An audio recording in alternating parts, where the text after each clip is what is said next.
¿Qué es esto? ¿Dónde estoy? Esto me suena, pero no entiendo lo que está ocurriendo.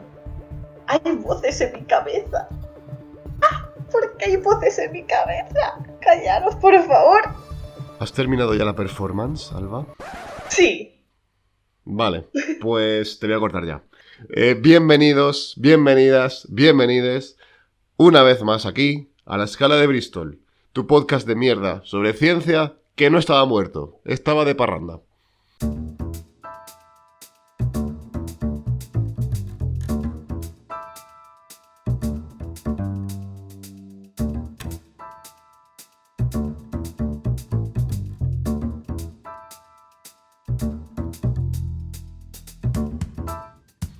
Ojalá fuese parranda. Ojalá.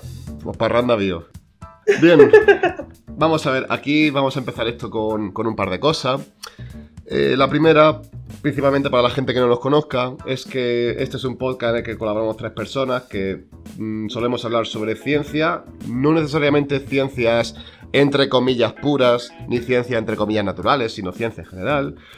Por mi parte, pues quien les habla y presenta el podcast en el día de hoy, que tiene la voz un poquito ronca, pues es Ramón Ferri, doctor en estadística y creador del proyecto divulgativo Pica Números, que si lo conocen, pues lo conocerán quizá o de Twitter o de Instagram. La excelsa compañía que tengo a mi alrededor hoy está formada por un lado, Adrián Custodia, también conocido como Custo por sus colegas, estudiante y muy buen estudiante de ciencias ambientales y creador de la cuenta de divulgación en Twitter @lobiología.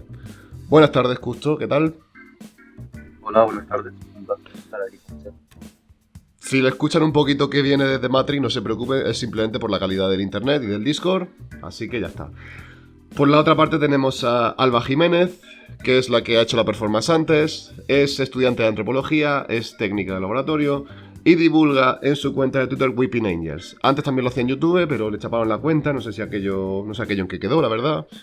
Buenas tardes, Alba, ¿qué tal? Un día, todo el día, chiques. Tu saludo clásico, ¿no? En mallorquín, medio mallorquín, ¿no? Evidentemente, mallorquín. Bueno, me esperaba Pisca alguna... Mallorca. Vale, eso está mejor. Es que te iba a decir que me esperaba alguna cosa en mallorquín para darle empaque, pero bueno, ya está dicha. Vale, lo segundo, y esto ya va más un poquito para el público parroquiano, que no es mucho, pero alguno habrá, es que, como ya sabéis, hemos estado muchísimos meses sin publicar un capítulo. Los motivos son variados. Como ya sabéis, somos 3 personas, y las 3 personas, por separado, hemos tenido diferentes motivos. El más importante ha sido atasco en el curro. Creo que lo he dicho en capítulos anteriores, yo me dedico a la docencia universitaria y en este segundo cuatrimestre pues se me ha cargado lo que sería la docencia de prácticamente un año entero y con asignaturas que no había dado nunca, o casi nunca, así que he tenido que trabajar muchísimo, he estado 2 meses en plan en la cueva metido, pero ya he salido de la cueva y ya puedo hacer vida normal. Tanto como Justo como Alba pues también han tenido dificultades en la universidad, ha sido un cuatrimestre duro para todo el mundo, pero parece que al final más o menos van saliendo para adelante. Estos son los motivos, básicamente. O sea, de hecho, en algún momento hemos dicho, hoy sí grabamos este día, tal, pero no había manera. Juntas a 3 personas y con 3 horarios tan diferentes, es difícil ponerse en común. Y ahora que hemos terminado, o prácticamente hemos terminado este curso académico, nos hemos podido juntar. Y vamos a juntarnos en persona, como normalmente hacemos, pero el pobre Ramón está con COVID. Pero aún así, está haciendo el gran esfuerzo de grabar con la voz tomada. Gracias, Ramón, por hacer el esfuerzo. Ha fastidiado sorpresa a la gente, ¿eh? Qué fuerte. Mejor la sorpresa antes que después de grabar. Hombre, la verdad que sí, no os voy a engañar. Menos mal que me hice la prueba ayer, ¿eh? Que si no igual vosotros os vais al hoyo también, ¿eh? Uy, no. Bueno, como no puede ser de otra manera este podcast, ya sabéis que nos gusta tratar todo tipo de temas. Cuanto más espinosos sean, pues mucho mejor. Cuanto más incómodos sean, mucho mejor.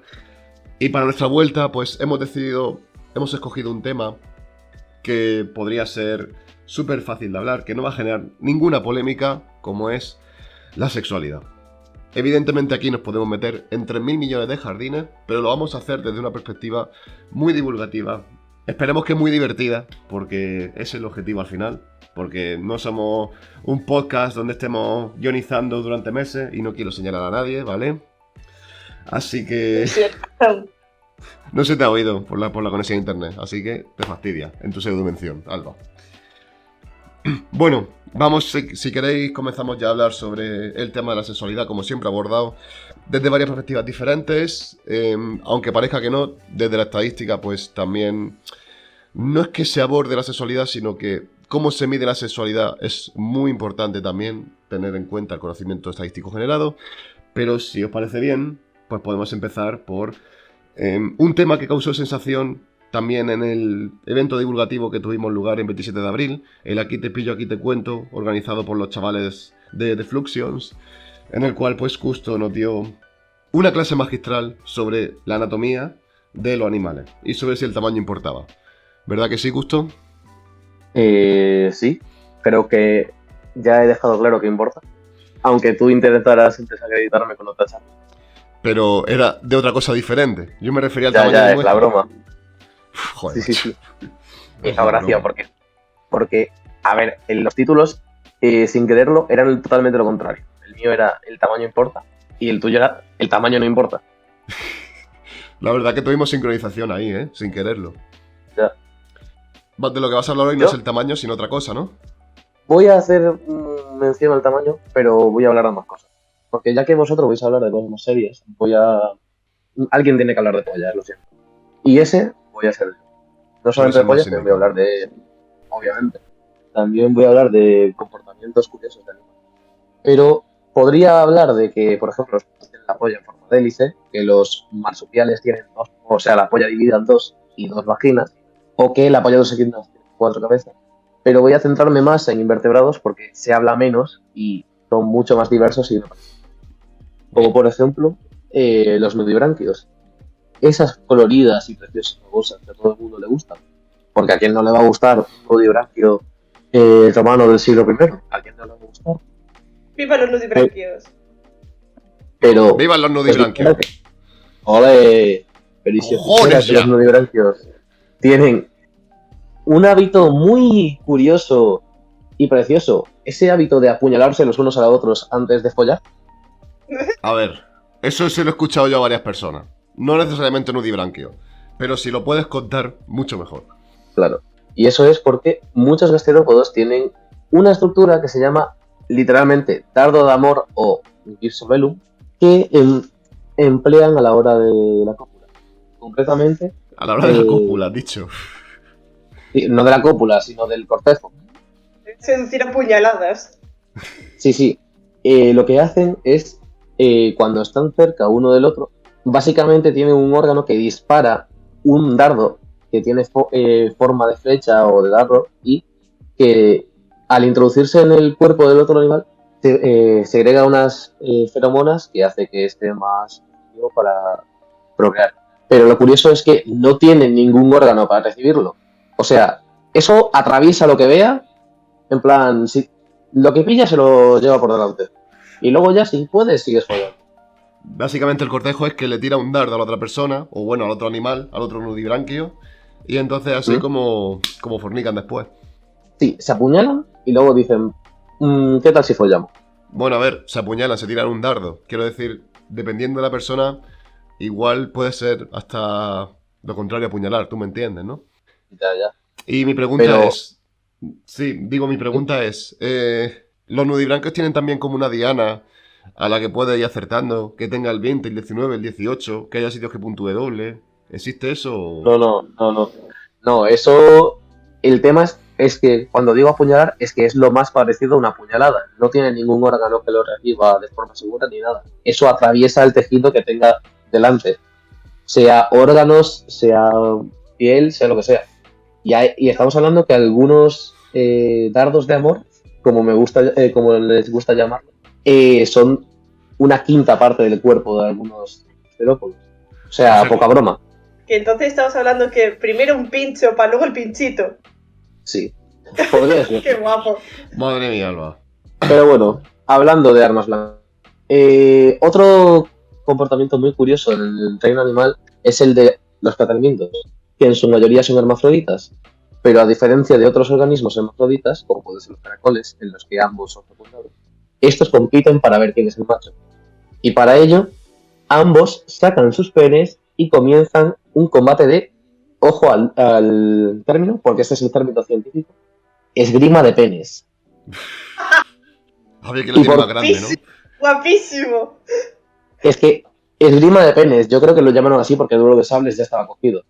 Pero bueno, al final el más fuerte del duelo acaba dándole el pene al otro. Y el que pierde, además de cargar con la derrota y saber que ha perdido un duelo de sables, tiene que encargarse del resto del proceso productivo. Lo cual es una carga de energía mucho mayor que el tener solamente que hacer la función del macho, que es encargarse de ella. Porque tiene que producir los huevos, producir el contenido ambiótico para que no se mueran de hambre y pueda desarrollar extinción. Es una lucha entre el lado oscuro y el lado de la luz. Es una lucha de sables. No, o sea, me da que no son láser ni brillan, pero ambos quieren lo mismo, así que creo que ambos es el lado oscuro. Vaya. Iba a decir que el símil de Alba es demasiado inocente. Porque eso de que asociar la lucha de sable a los sables de Star Wars, cuando perfectamente hemos tenido, yo qué sé... No sé, hay un capítulo de Padre de Familia en el que hablan de hacer un trío, no sé qué. Y no sé si son Peter Griffin y el Quan Mile o el otro salido, yo qué sé. Pero que hablan de hacer un trío. Y uno dice, no, un trío no, que seguro que hay cruce de sable. Así que es mejor fiarse de los gusanos planos que de Padre de Familia en cuanto a prácticas sexuales. La verdad que sí. Realmente cualquier cosa Pero es más bueno. fiable que Padre de Familia. Pero bueno. Pocas Pues cosas, sí, no, la verdad. Pero como que no es la cosa más Los Simpson y poco del más. mundo. ¿Cómo, Alba? Que no es que sea la cosa más inocente, pero es bastante realista para según qué cosas. Se nota que no habéis visto Padre de Langosta Familia en iraquí. su día. Que no, dice, madre mía, que voy al día. Langosta iraquí, dice el otro. Madre Mira. mía. La costa de aquí. Qué temazo, madre mía. Bueno, Pero yo más. creo que en general Padre de Familia no debe ser una referencia para nadie. Esa es mi conclusión. Es fin La de verdad es cita. que es una referencia... Uy, Pues cuidado. lo teníamos justo, Es- lo teníamos. En nuestra generación Es, lo teníamos. es una referencia complicada. Bueno, Alba se ha planteado llenar el podcast de chistes hoy. Así que... Sí. Ya que has hecho referencia a mis charlas de de si el tamaño importa, creo que la gente se estará preguntando cuál es el animal que la tiene más grande. He seleccionado 2 animales y cabe destacar que no voy a seleccionar por tamaño del miembro, no en plan una ballena que tiene la polla ¿Cuántos metros has dicho? de 3 metros, 3 metros de polla tiene una ballena. algunas especies, pero la orca, por ejemplo. Uy, la horca. Bueno, prosigue, por favor. El tema aquí es que no voy a hablar del tamaño absoluto del miembro, sino del tamaño en relación al cuerpo. Y para ello he seleccionado 2 especies porque la tienen más o menos del mismo tamaño. La primera le mide entre 15 y 20 centímetros, tampoco es un titán colosal. Pero aquí esto es porque mide tanto como su cuerpo. Coño. Imagínate que la polla te mida tanto como el cuerpo. En este caso es la babosa banana, que destaca por 2 cosas, por parecer un plátano y por tener otro abajo, y es que su pene mide entre 15 y 20 centímetros, lo que es. Yo pensaba que estáis hablando del muñequito de Eren. Joder, No, espero no, no- ¿No ha entrado ese chiste o sí? Sí ha entrado, sí ha entrado. Vale, me alegro. La babosa banana, has dicho, ¿no? Sí, la babosa banana. Que parece un plátano, Cachondo, tiene con el otro. nombre también. Sí, sí. Es que es amarilla con manchitas negras. Es un plátano. Ajá. ¿Dónde Vive vive en esta babosa Norteamérica. banana? En Norteamérica. De hecho, es muy famosa en Canadá y Estados Unidos. Oh. ¿Y es habitual que si tú vas, por ejemplo, por la costa de Nueva York, te encuentres una babosa banana que tenga un pollote como su cuerpo? No, porque está en la otra costa. Es de la Vale. costa oeste. Vale, eso es un Pero- matiz importante. Y el tema es que, yo recuerdo, no suelen llevarla por fuera, sí, la tienen dentro. Y he seleccionado este porque también es el organismo con la vagina más grande. Y es que si la polla le mide todo el cuerpo, la vagina lo mismo. Si ¿Cómo? porque estamos hablando que si aquí, en este caso, si la polla mide más que la vagina, tenemos un problema y puede haber heridos. Muchos chistes sobrevolando por aquí ahora mismo, ¿eh? No lo voy a hacer, pero bueno. Es muy interesante, la verdad. Esto de que haya organismos donde su miembro pues llega a ser casi un problema, porque, claro, si te mide lo mismo que el cuerpo, pues eso debe ser muy poco ergonómico. Sobre todo pues, si eres un animal marino, no sé, para nadar y todo eso. Sí, y me viene esto perfecto porque el siguiente animal que he seleccionado con la polla más grande es un calamar.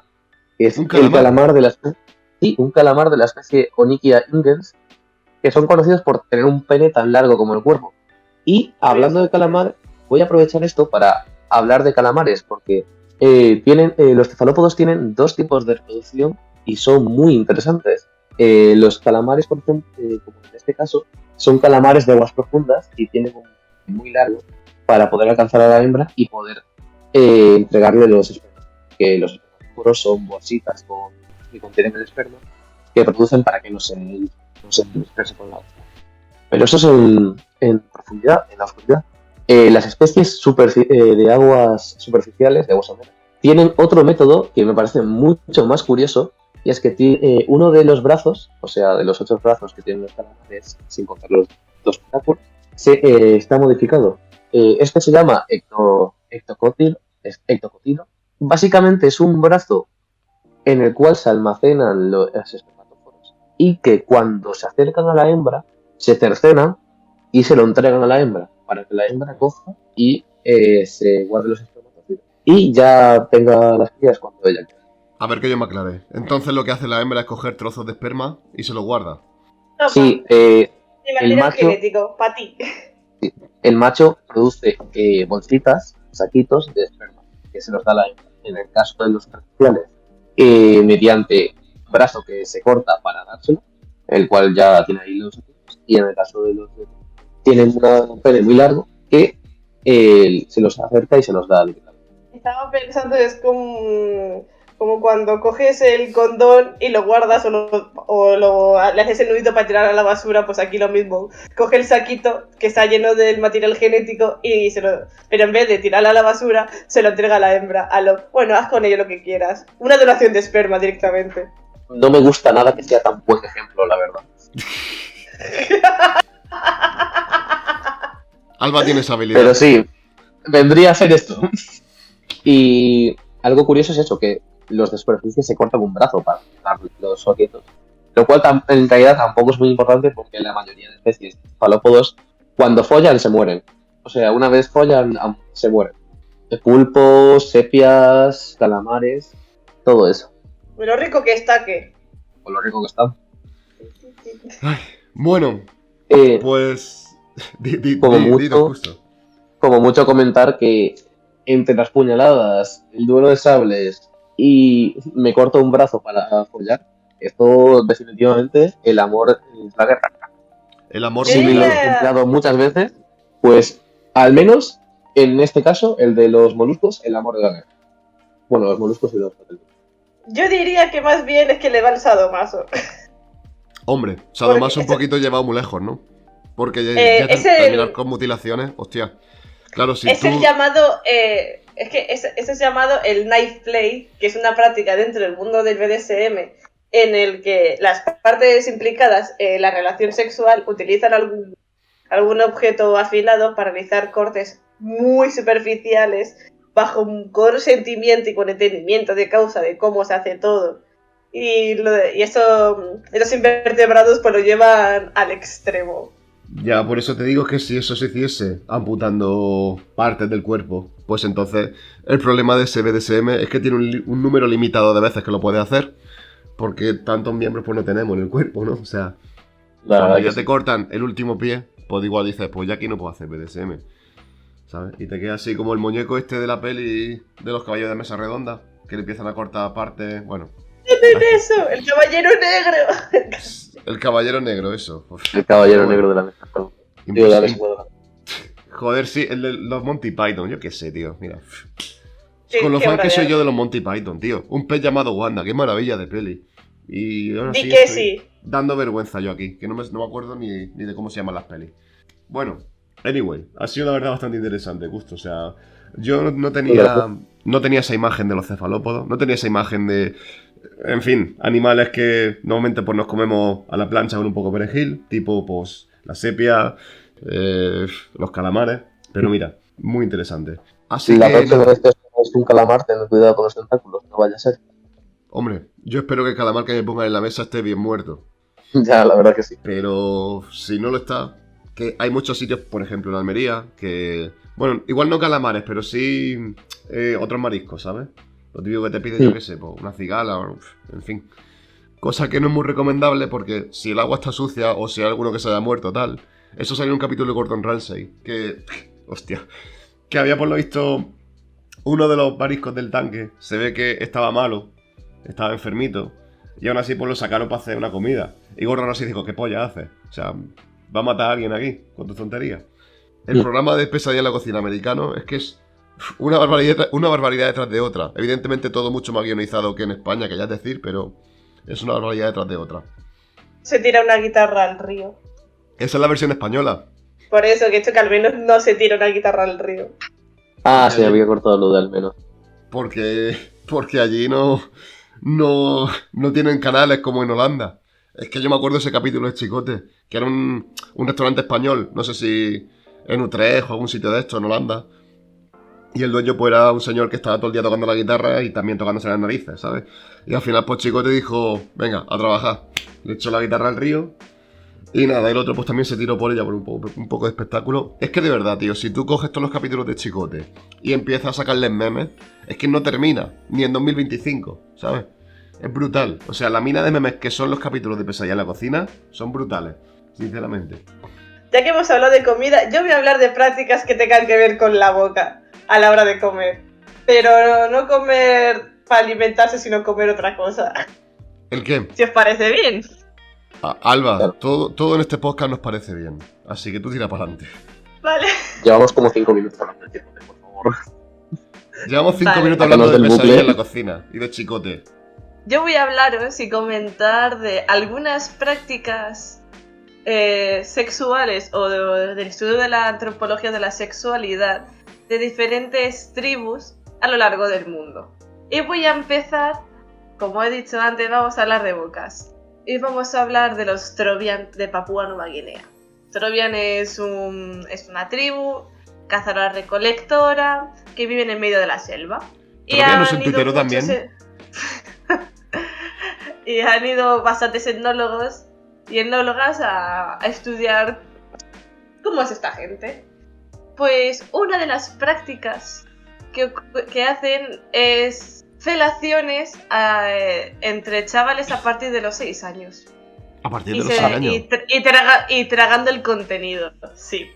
Es una manera, es un rito de paso hacia la sexualidad, hacia la edad adulta, en el que el chaval cuando traga el material de lo que sería su senpai, para que la gente nos entienda, Sí, está nos está entendiendo de puta adquiriendo- madre, vamos.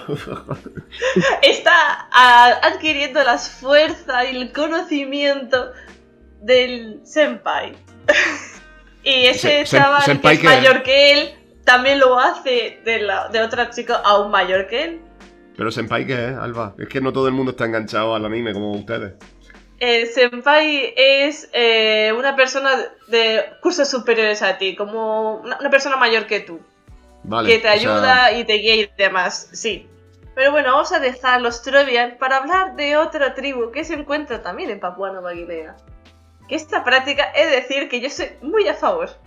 Que vamos a hablar de los Zambia. En ellos la sexualidad es muy abierta, no existe el tabú del sexo, es algo que desde que tienen uso de razón es algo muy naturalizado. Y se puede ver a la gente manteniendo relaciones en el bosque y demás. O sea, tú te paseas por el bosque y a lo mejor te encuentras a alguien detrás de un árbol haciendo cositas. Pues ahí está. Y la práctica que vengo a hablar es que el hombre no se corre hasta que la mujer no llega al orgasmo. es Se decir, esfuerzan. O sea, si la chavala no está clamando al cielo, el chaval no se corre, no eyacula. o sea que por un lado, la otra persona tiene que ser muy expresiva, ¿no? Para que el hombre de esta cultura pues finalmente eyacule. Y luego por otra parte, pues es gente que no tiene reparo a hacerlo en cualquier sitio. Básicamente esto, ¿no? O sea, ya algunas personas que están escuchando esto igual lo ven como una sociedad ideal. Porque igual estas cosas, es lo que has dicho tú, igual hay costumbres que no vienen mal importadas de las culturas, fíjate. Claro.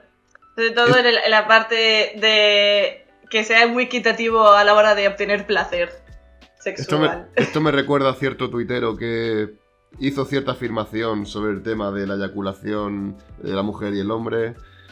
Cierto tuitero por el cual justo no pudo ponerse aquello de biología y lo que surja, pero bueno, no voy a meter en más fregado. Continúa si quieres, Alba, por favor. Es que esta práctica, aparte de que mantienen relaciones por el mero disfrute, no como en otras culturas que solamente mantienen relaciones por la reproducción, y es que cuando lo hacen principalmente nació con la intención de que si la mujer no obtiene placer, no se consigue llegar a la fecundación. Ajá. Es decir, que si no se disfruta del acto, no pueden hacer nada. Porque si no nace bien, en plan, no nace algo mutuo, no pueden hacer una criatura. Y para ellos no tienen en ningún momento relacionado en lo que es el acto sexual con la fecundación. Piensan que de repente de un día para otro, ¡pum!, pues está embarazada. Por mucho que intentaron explicárselo a los Zambia de que el semen tiene material genético y dentro de la mujer está el óvulo y que ahí pues todo el proceso embrionario, como ellos no tienen esa capacidad de entender esa visión cientificista y científica del origen de la vida, nunca como no está integrado en su cultura los avances científicos occidentales, pues siguen sin creérselo, por mucho que se lo digan, porque no lo entienden. Y claro, es muy curioso. Bueno, aquí estamos ya casi en lo contrario, ¿no? Lo digo por ciertas declaraciones de cierto señor en Castilla y León el otro día, ¿no? Pero sí. Bueno, ahí sí que es verdad que nos metemos en merejerales. Sí, muy bien. Además de que algo muy curioso y es que en estos dos pueblos que he dicho, las relaciones del mismo género no están mal vistas. O sea, lo ven muy natural, la sexualidad está así. Ya dentro de los Trovian sí que tiene más restricciones, pero porque son muy patriarcales, son es una sociedad hecha para los hombres. Las mujeres viven separadas de los hombres y de los niños hasta a partir de los 8 años viven con las mujeres. Más allá no siguen ahí porque si no lo ven como un hombre y no puede hacerlo. Hay que entender eso de que hay sociedades que son patriarcales y también hay matriarcales, que es de lo que voy a hablar ahora. Vamos a hablar de disidencias relacionales. Es bien sabido que estamos en un contexto cultural en el que se defiende la supuesta familia tradicional, es decir, la familia monógama, hombre-mujer, cristiana, hijos. Y yo vengo a decir que eso no es real. Hombre, real es otra cosa que... Vengo a defender la poligamia. La poligamia existe. Somos animales polígamos. La monogamia es un constructo cultural infundado por las creencias. Así de claro. Y como seres polígamos, vamos a hablar de diferentes culturas. ¿Qué? Menos mal que no nos íbamos a meter en charco hoy, ¿eh? Primero voy a hablar de la tribu de los Nimba, que se encuentra en Nepal, sobre todo en la zona tibetana. Es una de las pocas sociedades que se conocen como poliándricas, es decir, una mujer tiene varios maridos. Por lo general, la mujer se casa con todos los hermanos varones de una familia, es decir, si hay tres chicos en una familia, pues la chica se casa con los 3, independientemente de la edad que tengan. Al menos con que uno le guste a ella le da igual lo demás. Y decide si hacerlo o no el acostarse con todos los hermanos. Por lo general sí que lo hace, sobre todo cuando llegan a una edad en la que la sexualidad está bien vista, el acto como tal. Es decir, que que si uno de los hermanos tiene 8 años, no va a realizar ningún acto sexual con él porque lo ve como un niño, aunque sea su marido. Va a esperarse a que tenga 15, 16 para hacer ya cosas con él. Y lo que pretenden hacer es que, aun teniendo esta relación múltiple, el primogénito es el primero que va a dar el hijo. Siempre. O sea, si se queda embarazada, que sea siempre se procura que sea siempre del hermano mayor. Pero bueno, es complicado a veces saber quién es el padre en estas situaciones. Y tampoco me cabrean si realmente no es el primogénito. Pero eso, sí, es el primogénito. No digas nada, no digas lo contrario, tú sigue para adelante. Es así. Te digo una cosa, como los americanos se enteren de estas cosas, te montan una sitcom, ¿eh? En plan de, ¿quién es el padre de mi...? Y otra de las cosas así más curiosas es que el divorcio está permitido. Si la señora se cansa de esa familia, dice, hasta luego, Mari Carmen. Y decide si quiere llevarse a los hijos. A lo mejor dice, y se va sola. Y ya está. Pero eso también lo tenemos aquí. Quiero decir, si una persona se quiere divorciar, pues se divorcia. Sí, vamos. Pero estamos hablando de que a lo mejor se divorcia de 4 personas simultáneamente y deja a los hijos y dice, me voy a vivir mi vida. Pero si se quiere divorciar de una, no puede. Tiene que divorciarse de las 4, necesariamente. Sí, de toda la familia. Joder, pues vaya plan, ¿no? Bueno. La mujer es quien decide, al fin y al cabo. Sí, pero si quiere estar, por ejemplo, con uno de los otros hombres con los que se ha casado, en plan, quiere estar con Juan, pero no quiere estar con Pepe, y son hermanos, pues entonces como que va a estar casada con Pepe y no estar casada con Juan, no puede divorciarse y casarse con Pepe. Tú me entiendes, ¿no? Sí, pero decide a lo mejor no tener relaciones con Pepe. O sea, contigo no, bicho. Creo que te has confundido de nombre, pero bueno. Da igual, creo que se ha entendido la premisa.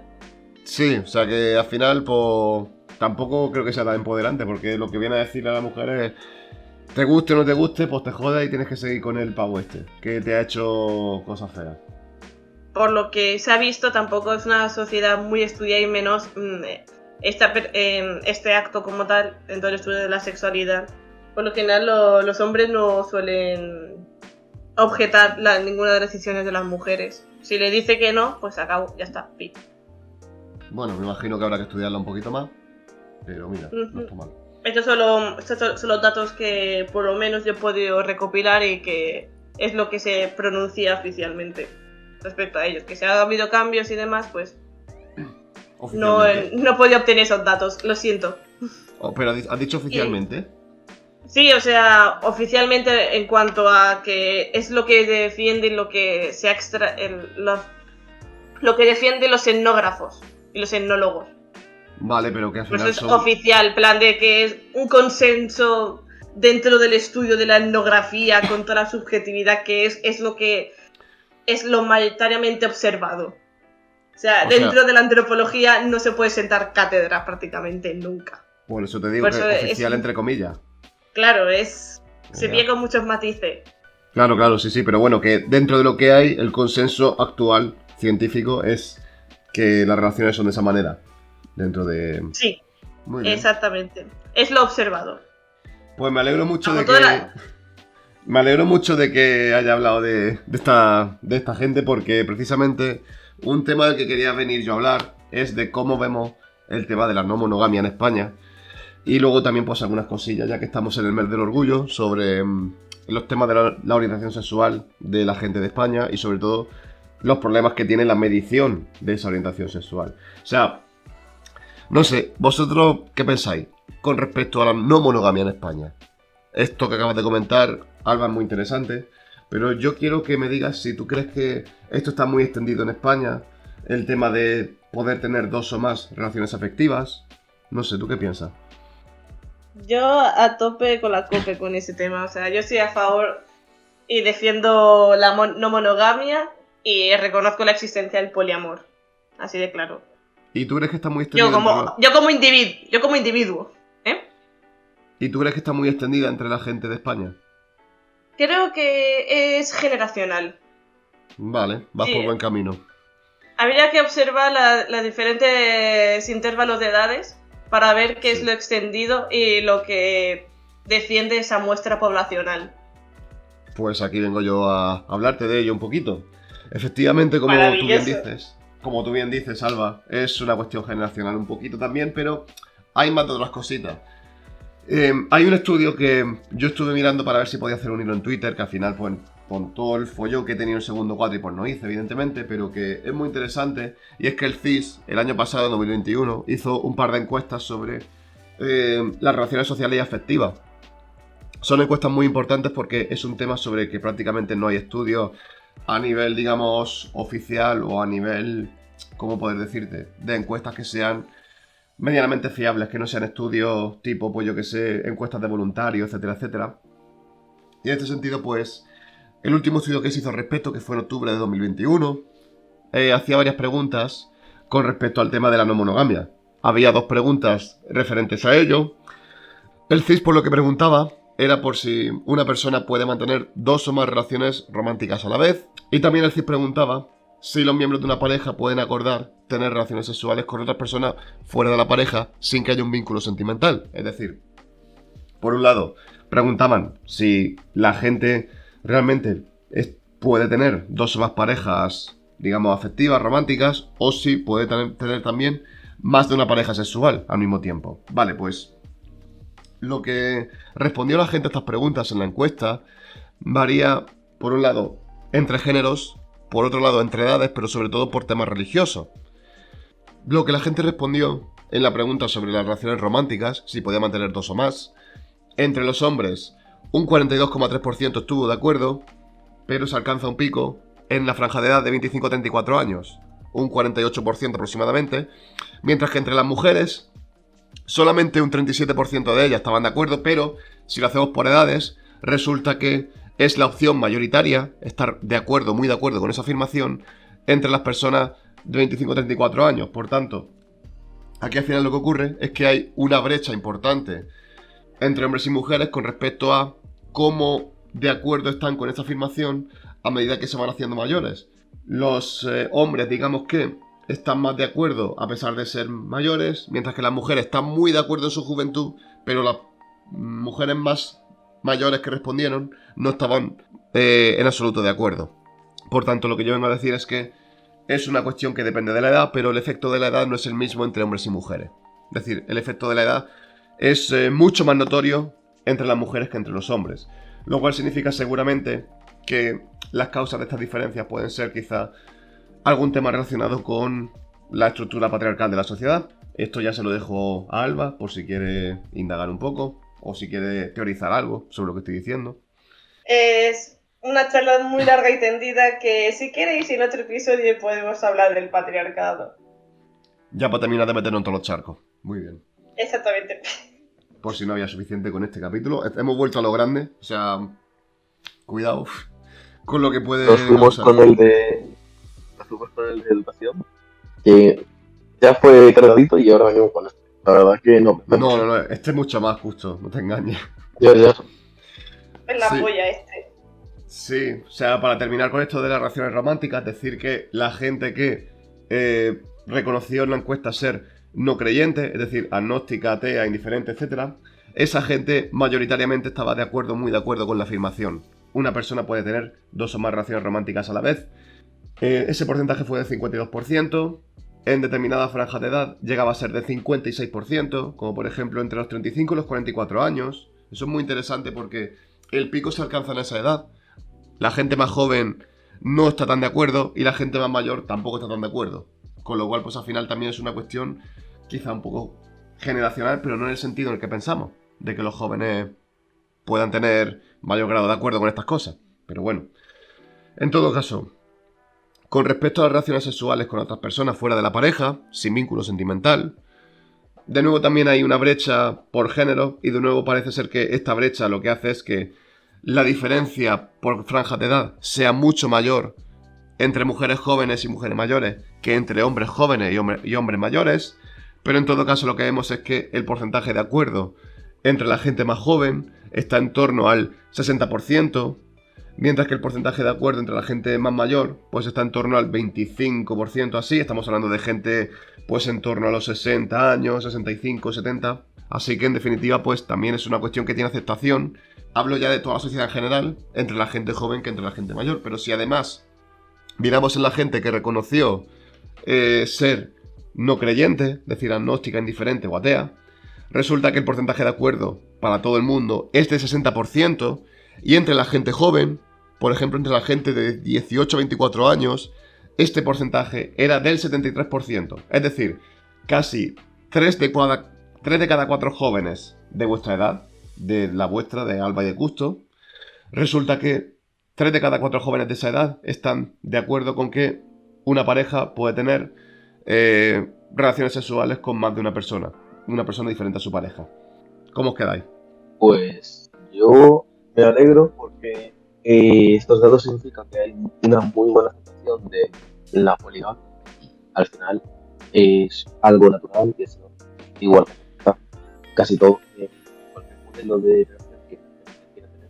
Sí, a ver, realmente es que sorprende mucho porque la sensación que tenemos a veces, sobre todo en redes sociales, es que como que la gente no apoya demasiado las relaciones no monógamas, pero al parecer ser que cuando uno saca una muestra representativa, porque las muestras del CIS pues tienen sus defectos, pero son mucho más representativas que muestras de voluntarios que se pueden ver por ahí, pues al final resulta que sí, la gente no tiene por qué tener ese tipo de relaciones, pero por lo menos sí muestra el apoyo, o por lo menos pues es algo que ve, digamos, coherente, que lo ve como algo normal.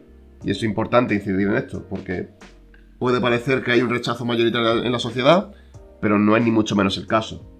Y otra cosa que me llamó mucho la atención es que la gente, muy poquita gente en estas preguntas, se la dejó sin responder. Es decir, la mayoría de gente se mojó con este tema, con lo cual pues al final demuestra que no hay tanto tabú con estas cosas. Lo cual pues es una muy buena noticia, yo creo. Pues sí. Bueno. Porque esto al fin y al cabo es un estudio antropológico, ¿creéis o no? Sí, un estudio sociológico, pero bueno, tenéis esa disputa sociólogo y antropólogo, así que no... Como prácticamente antropóloga con un año para finalizarlo oficialmente, yo lo defiendo como un estudio antropológico. Porque Vale. el tema de la sexualidad y las relaciones matrimoniales y todo eso se estudia muchísimo en la antropología y no tanto en sociología. Pero está más extendida la sociología que estudie eso, por algún extraño motivo que se escapa de mi conocimiento actual, la verdad. Pero por lo general, por lo que he hablado con gente, con sociólogos y demás, prácticamente no tocan esos tipos de estudios ni esos datos. Se centran más en temas más políticos. O por lo menos ahora es como se ha construido la academia, las diferencias entre sociología y antropología. Pero eso ya hay que ver el resto del mundo. Ten en cuenta que nos escuchan mucha gente de sociología, Alba. Igual te cuelgas de un pino. No te quiero decir nada, pero ojo. He hecho gente con la que he hablado que son sociólogos. Que a lo mejor me equivoco, pues reconozco que estos datos no son fiables. Es una muestra tan pequeña que no puedo sentar cátedra con ello. Es experiencia. Bueno, con respecto a la orientación sexual, que era el otro tema con el que... Bueno, era el otro tema con respecto al cual quería hablar. Hay que decir que sobre esto pues se han hecho muchos más estudios. Y es interesante porque por fin el del CIS como que ya nos permite tener una muestra, por lo menos una muestra probabilística, porque muchos de esos estudios se hacían online, cosa que tiene sus ventajas, como veremos después, pero este por lo menos pues ya como que da una mayor fiabilidad, yo creo. Por mucho que la gente diga del CIS, que tezanos, que no sé qué, que no sé cuánto, las encuestas del CIS, señores, esas, ahí Tezanos poco puede tocar. Tezanos tocará la parte de la cocina y algunas preguntas y demás, pero la parte de las encuestas del CIS sigue siendo de las mejores. Y creo que están entre las mejores encuestas de tipo sociológico que hay en España. Bien, hecho este alegato, comentar que el tema también de la orientación sexual, también hay una brecha generacional importante, por lo menos en cuanto a lo que la gente reporta, porque esto es muy importante, estas preguntas son autorreportadas por la gente es la que contesta si es hetero, si es homosexual, si es bisexual, etc. Y por lo tanto, pues evidentemente no tiene por qué ser al 100% la realidad de la sociedad, pero es interesante ver lo que va respondiendo la gente.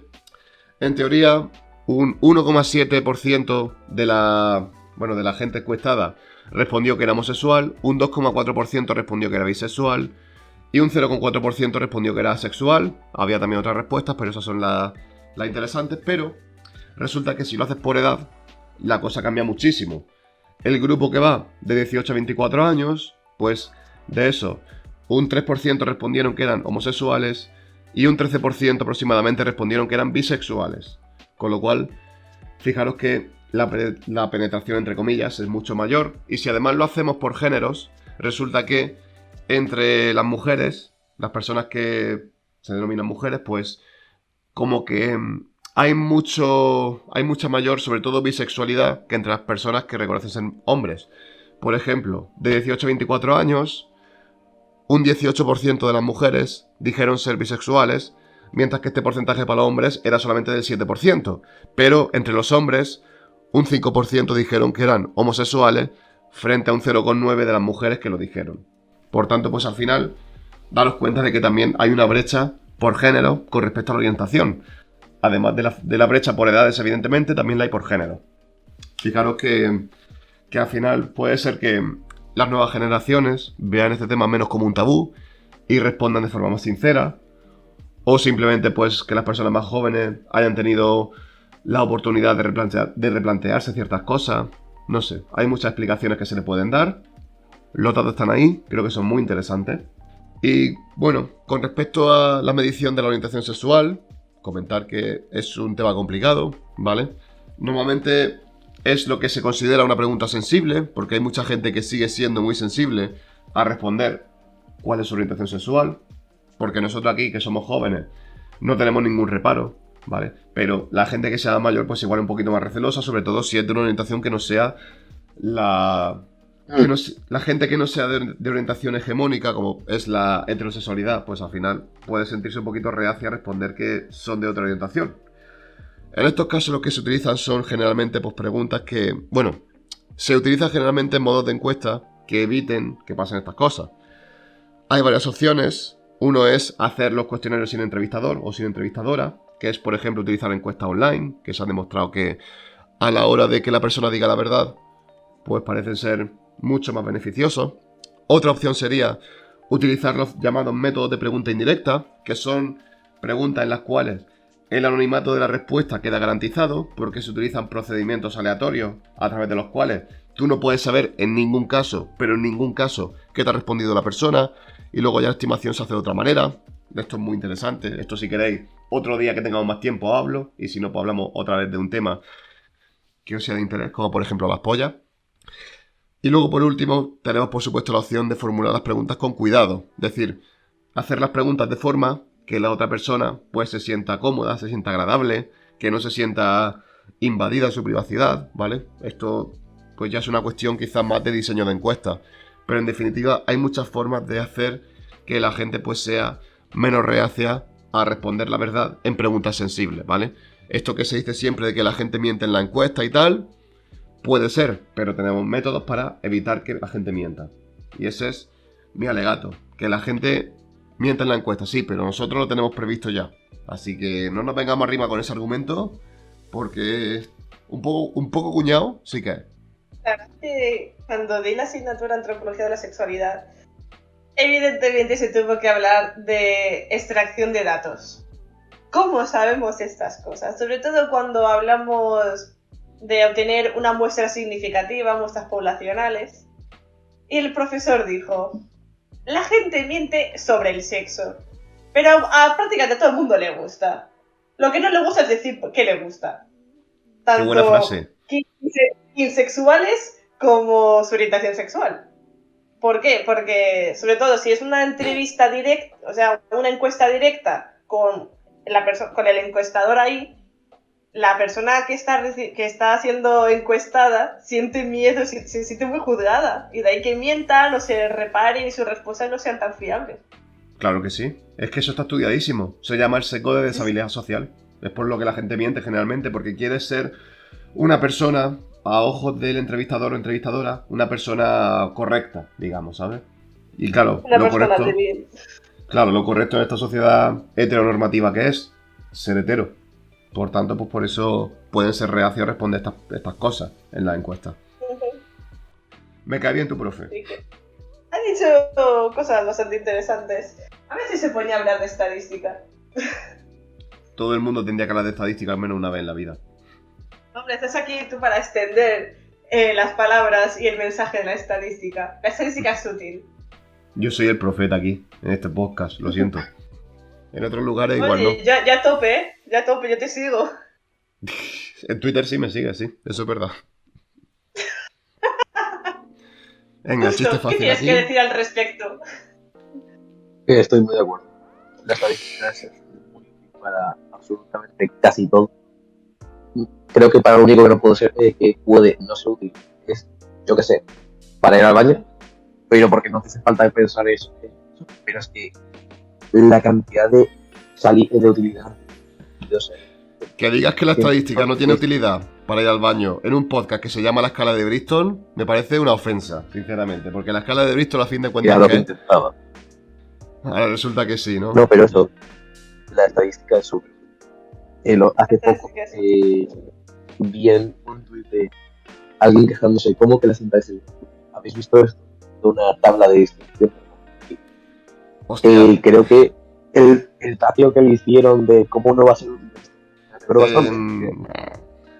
te digo una cosa, Custo. En las tablas de la normal, yo creo que tendría que estar en peligro de extinción. Porque, sinceramente, que en 2022 sigamos utilizando tablas de la normal, de la binomial, cuando tenemos ordenadores que te calculan eso en un periquete, me parece súper absurdo. Ya, pero, sí, no digo lo contrario, pero quiero que se refería a la estadística como tal, Ya, hombre, sí. a saber estadística que está en Pirato. Y es como, me alegro que la gente tenga, ¿no? Sepa que la estadística es útil, porque la gente le respondió con como, no tiene que de lo que está diciendo, o sea, la estadística es útil para todo. O sea, le hicieron ratio. Qué fuerte. Bastante rápido. Hostia, es que en Twitter lo que está de moda es precisamente cagarte en las matemáticas, cagarte en la estadística y que nadie te diga nada. Que todo el mundo sea en plan de, venga, sí, claro que sí, venga. Dale otra hostia también. No tienen ni puta idea en general de nada. Lo que tendrá que hacer es callarse y escuchar a la gente que sabe del tema. Y aprender y ya, cuando se hayan asentado bien los conocimientos, difundirlos. Pero con fuentes. Bueno, pues yo creo que con esto ya podemos ir concluyendo por hoy porque llevamos ya un ratazo. Así que nada, muchísimas gracias como siempre a Alba por tus aportaciones sobre antropología. Ya sabéis que podéis seguirle en Twitter en la cuenta @whipping_angels. Esto es mejor que simplemente pues puse en el arroba que pondremos en el tweet para difundir este podcast, porque esto de whipping pronunciado por un tío de Almería, pues como que cuesta. Muchísimas gracias, Alba, de nuevo. Un placer siempre estar aquí con vosotros. Y muchísimas gracias también a Adrián Custodia, también conocido como Custo, @lobiología en Twitter, por sus aportaciones sobre el fornique en el mundo animal, en el reino animal. Muchísimas gracias, Custo, de verdad, ha sido muy interesante. A vosotros, sabéis que... No te he oído una polla lo que has dicho. Joder. Que gracias a vosotros, que es un placer estar aquí comentando mi tema. Esperemos que la próxima vez pueda ser en persona, la verdad. Ojalá. Eso Y nada, también muchísimas gracias por escucharnos de parte de quien nos habla, de Ramón Ferri, @picanúmeros en Twitter e Instagram. Y nada más. Ya con esto terminamos. En el próximo episodio no sé de qué hablaremos, la verdad. Pero seguro que no dejaremos indiferente a nadie. Sí, podéis dejarnos alguna propuesta y nos la replantearemos si nos mola. Podéis dejarnos alguna propuesta o podéis en general dejar algún tipo de feedback, ¿vale? Porque ya sabéis que cuando una cuenta lleva tiempo sin tuitear, Twitter, el algoritmo de Twitter, como que le capa un poco. Así que si podéis, digamos, hacernos llegar vuestro feedback, pues muchísimo mejor, porque nos servirá para mejorar. Evidentemente, pues siempre estamos buscando la mejora de cómo hacer nuestros podcasts.